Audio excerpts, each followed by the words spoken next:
Çin avtomobil sənayesinin tarixi çox zəngindir. İlk Çin avtomobili 1931-ci ildə hazırlanıb. Amma rəsmi olaraq avtomobil sənayesinin yaranma tarixi 1953-cü il iyunun 15 sayılır. Həmin gün Çançun şəhərində birinci avtomobil zavodu, yəni FAV fəaliyyətə başlayıb.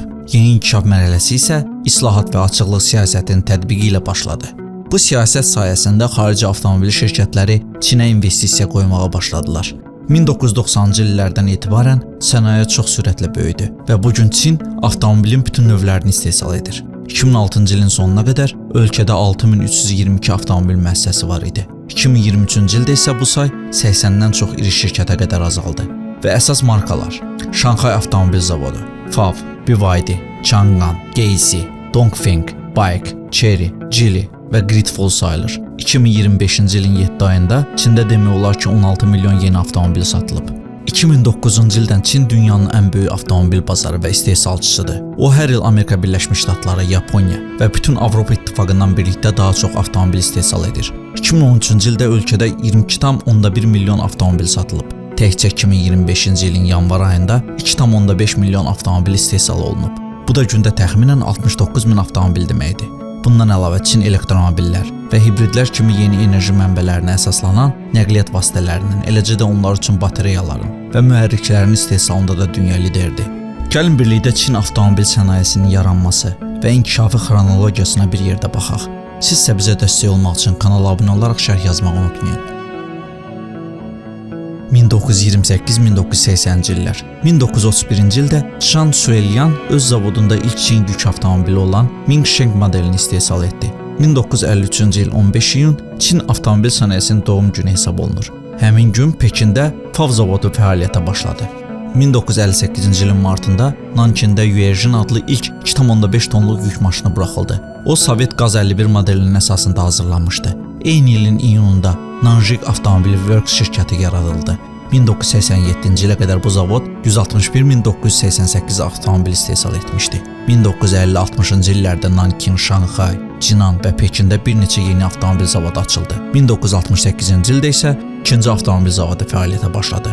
Bu müəssisə sonradan Dongfeng Motor Corporation adını aldı. 1980-1992-ci illər. 1980-ci illərdə Çin iqtisadi islahatlara başladı. Deng Xiaoping'in islahat və açıqlıq siyasəti ölkəni sosialist bazar iqtisadiyyatı modelinə keçirdi. O vaxta qədər avtomobillər yalnız müəssisələrə məxsus ola bilərdi. 1990-cı illərdə isə fərdi vətəndaşlara da avtomobil sahibi olmağa icazə verildi. Gəlirlərin artması şəxsi avtomobillərə tələbatı gücləndirdi. İstehsal tələbi ödəmədiyi üçün Çin çoxlu avtomobil ixal etməyə başladı. Baxmayaraq ki, gömrük rüsumu 260% idi, 1984-cü ildə Yaponiya Çinə ixracını 7 dəfə artırdı. Həmin il Çin 350 min avtomobil ixal etdi. Ticarət balansında mənfi vəziyyət yarandığından Çin ixalı məhdudlaşdırdı və gömrük vergilərini qaldırdı. 1985-ci ildə 2 illik avtomobil ixalı moratoriumu tətbiq edildi. Bunun əvəzində ölkə daxili istehsalı artırdı. 1983-cü ildə American Motors Corporation Pekində Bike Group ilə birlikdə Jeep Cherokee XG modelini istehsal etməyə başladı. 1984-cü ildə Volkswagen Şanxayda Santana, Peugeot isə Quanchonda Peugeot 504 modelini buraxmağa başladı. Bu layihələr Çin avtomobil sənayesinin gələcək inkişafının əsasını qoydu. 1992-2000-ci illər. 1992-ci ildə Çin ilk dəfə ildə 1 milyon avtomobil istehsal etməyə başladı.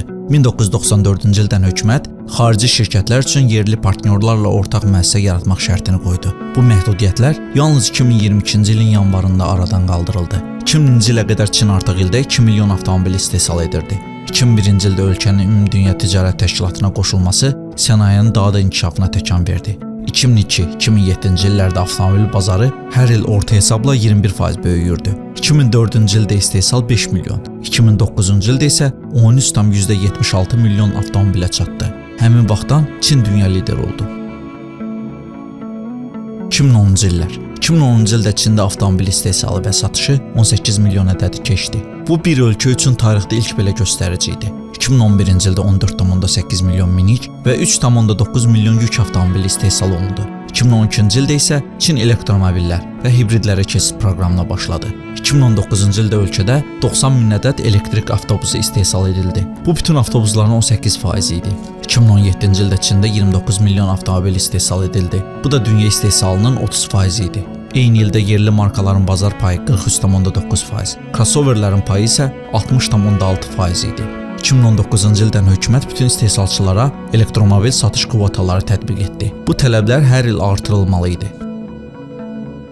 2020-2025-ci illər. 2020-ci ildə pandemiya səbəbindən zavodlar müvəqqəti bağlandı.